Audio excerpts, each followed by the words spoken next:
Before the late 90s, coal was entirely imported to Sodor. When small deposits had been discovered around the island, a mine on the Ffarquahar Branch Line was constructed, along with the coaling plant at Crosby. Logan, the strong little shunter, works there, and you'll often find him busily at work marshalling the heavy trucks for the long journey ahead.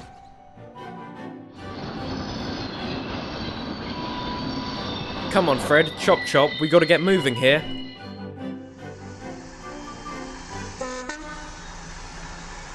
Fred, are your brakes on? Of course not. They seem like they're on to me. I'll come back for you when the shunters deal with that, eh?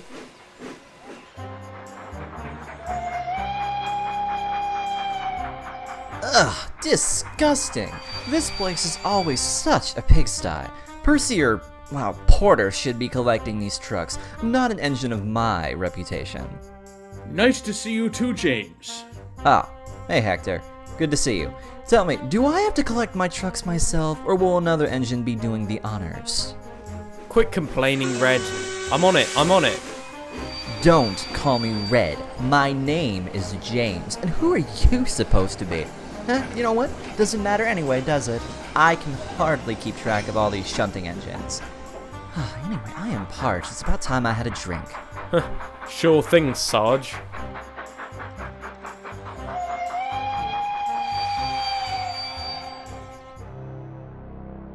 What's his problem? He's not always like that, I can assure you. Likes to keep his paint clean, hates pulling trucks. The coaling plant just really isn't his element. I'll be in no hurry to get his train ready then. Fred's been acting up too. Mind helping me keep him in line? Always happy to aid in negotiation, Logan. Hello, James. Keeping busy, I'm sure. Hello, Emily. You know, I've never met that little punk before. What's his name? His name's Logan, and I wouldn't worry about it. Hardly anyone knows about him, and I guess it's because he's exclusive. Exclusive? What are you talking about? Restricted is what I mean. He only works for the coaling plant, and he's a shunter. I can imagine he hardly gets to venture very far on his own time. I can see why. Snippy little engines like him ought to stay out of sight and out of mind. An engine of my caliber demands more respect. Snippy? Are you serious, James? Just listen to yourself. I'll see you later. Humph. After James had finished his drink, Logan shunted his freight cars into line.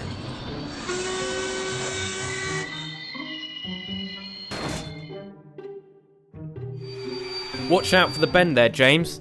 Fred's got that awful glint in his eyes, and that usually means the whole lot will try and cause some kind of mishap. Trust me, they live for that nonsense. Yeah, whatever. I don't need your say on anything, thank you. Just fade off into the background like all the proper shunters. Seen and not heard. That's what you all ought to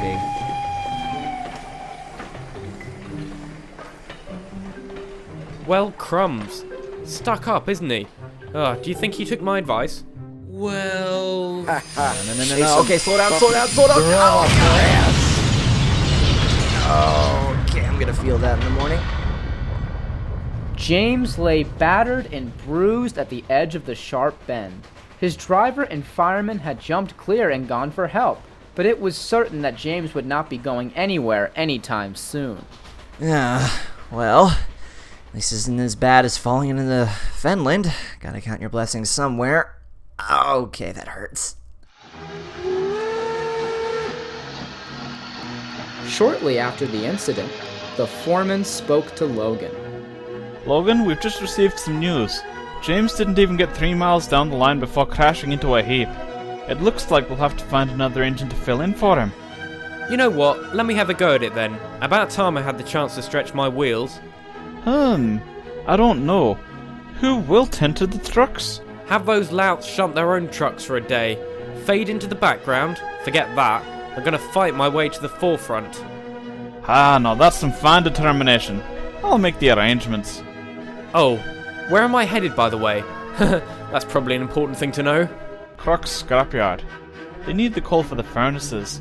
They're melting down a lot of metal to make room for more. This sounds like a great opportunity for you, Logan. You really needed this. Mind if I tag along? I don't see why not. Come along then. We have a lot of ground to cover today.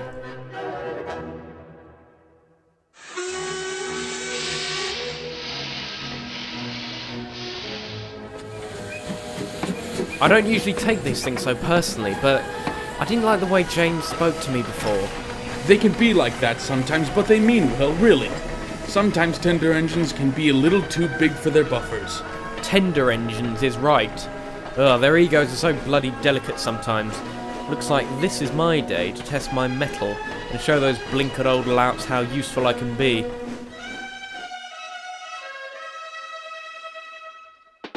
Oh yeah, hit the boombox, brother. Suck up the summer sun. Oh yeah, this is my jam on. Can you believe someone tried to scrap this thing? Clearly one person's trash is another engine's treasure. Yeah, treasure is right. Come on, Reg. These are the good times, man. This is a call for celebration. Neville, not to be rude or anything, mate, but remember when you told me you thought you were going through an identity crisis? Yeah, man. What about it? Never mind.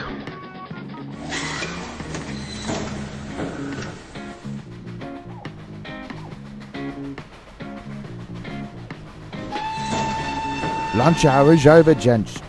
You should be getting back to work and stop blasting that music. Could you please find someone to turn it off? I'm on it!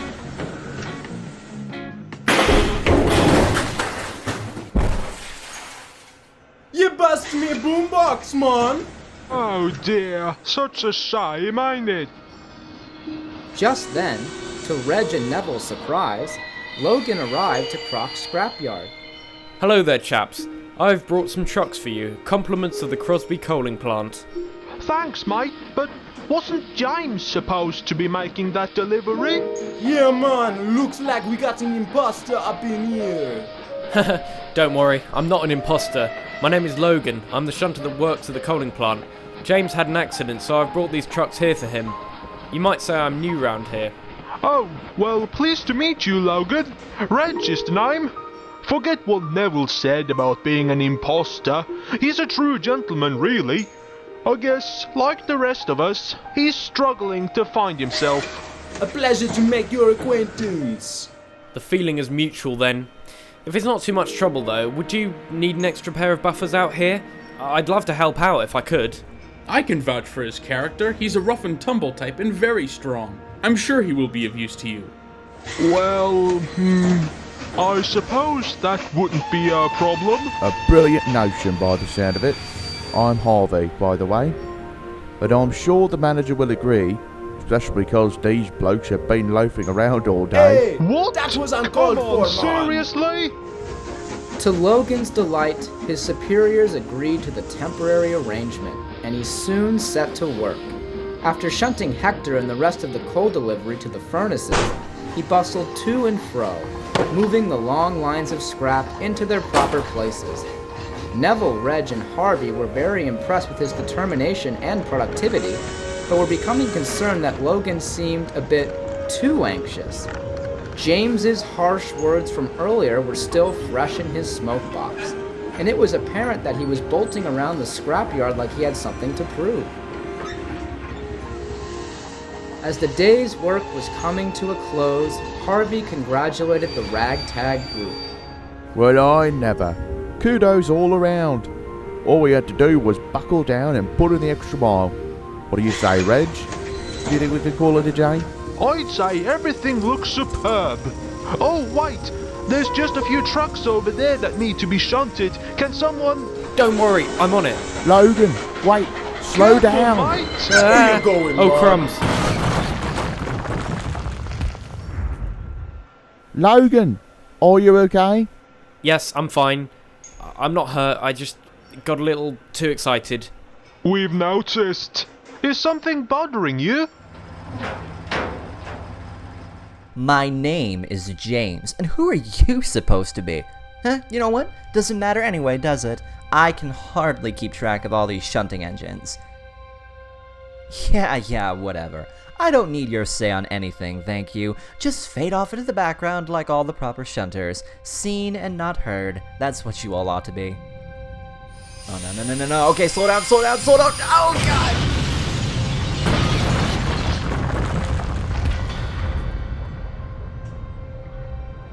I just hate it when you're thrown into something and everyone acts like you don't belong when all you're doing is the job that you were expected to do. It's not like I had a choice. I know the feeling. So do I, man. Do away with those bad vibes. You got to learn to march to the beat of your own drum. I guess patience has always been something I could use a bit more of. Very true. Neville and I, actually, both had a tough time fitting in when we first came to the island. With time, however, we were able to leave our mark on the railway, and we've been very happy here. That's right, man. Don't take it to heart. When I first came here, the rumor mill was going all crazy. You just gotta find your clan, and all that really takes is time. Don't worry about it. Whenever you're feeling low, just remember you're in good company that will snap you out of a bad funk. Thank you, everyone. I really appreciate it.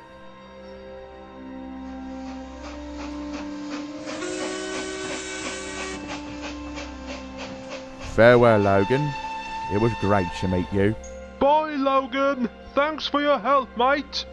If you ever come back, man, bring back another boombox. Ow! Logan left the scrapyard feeling very at ease. He had proven to be a really useful engine, and knew that this was a fact he no longer had to embellish. The truth is, everyone can leave their mark on the world and exceed all expectations, with a little help from friends and a little courage from within.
Alright, Cody. Get the lead out, will ya? You have to get up to the bridge inspection before Shane returns from the summit. Don't worry, we're right on schedule. What about Mr. Richards? You know how he is. Disappearing all the time, but is always ready to lay down the law. Besides, we don't have a schedule to follow. Ah, exactly. Therefore, we have no schedule we could possibly violate, even if we tried. Mr. Richards trusts me to get the job done on time, so I know I will. Hello there, everyone. It seems I had to bring the coal shipment today, since Donald is still having his overhaul. Well, we appreciate you stepping in. My name's Cody. Are you a new engine? Ha ha ha, I wouldn't say that. I was visiting my friend Percy for the holidays, but I guess whether or not I'm here to stay is still up in the air. The future is indeed ambiguous, but you might say I'm heavily relied upon for small errands. Small errand? You seem a lot stronger than that entails. What food do they take you for? Looks can be deceiving, you know. I just met a strong little shunter named Logan. Nice fellow, a little grubby, dented buffers, but a lot of spirit. I hope I can get to know him better while I'm here. The battle-hard engines are the ones we learn the most from. It's always nice when they're able to share their stories. Speaking of battle-hardened engines, I must confess, I'm deeply fascinated by the engines in service here at the mountain railway. I actually work in some very high mountains as well, so I have a glimpse of what it's like to travel over such great heights. Because of this, I've always held a deep respect for your kind of work. Oh, the mountains? It's honestly nothing to worry about. The world is rather quiet up there. Nothing to worry about. For me, it's always quite the opposite. I'm always frightened to be so high up, and it's a hurdle I must overcome each and every day. Don't you ever worry or second guess yourself? Why worry? There's no need.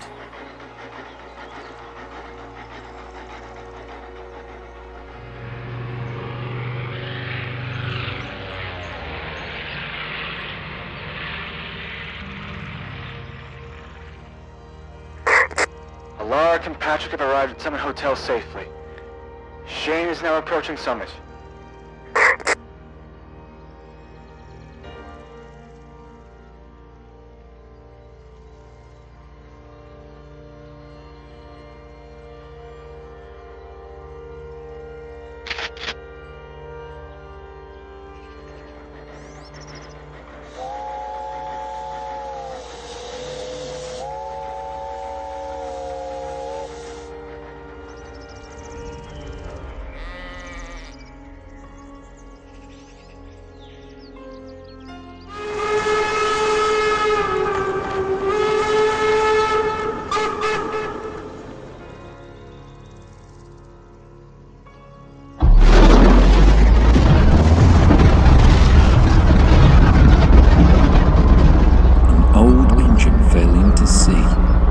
Versatile by many degree, elusive and vigilant he will always be. It is a self-fulfilling prophecy. Lamp in hand means I am no longer free, and chance you'll have to converse with me. In times of turmoil, keep my light, as sunny days fade into night. I am Proteus, an engine of the sea, an engine of the light, and cursed with the lamp of redeemable foresight. Find my rails if you hear my call. I am the savior of you all.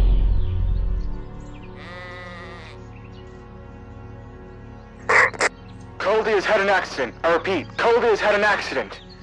He's been found by Miss Jenny Packard's construction crew on the shoreline of Polney Crink, requesting an extraction party. Damage is critical. We need to get it into the works immediately.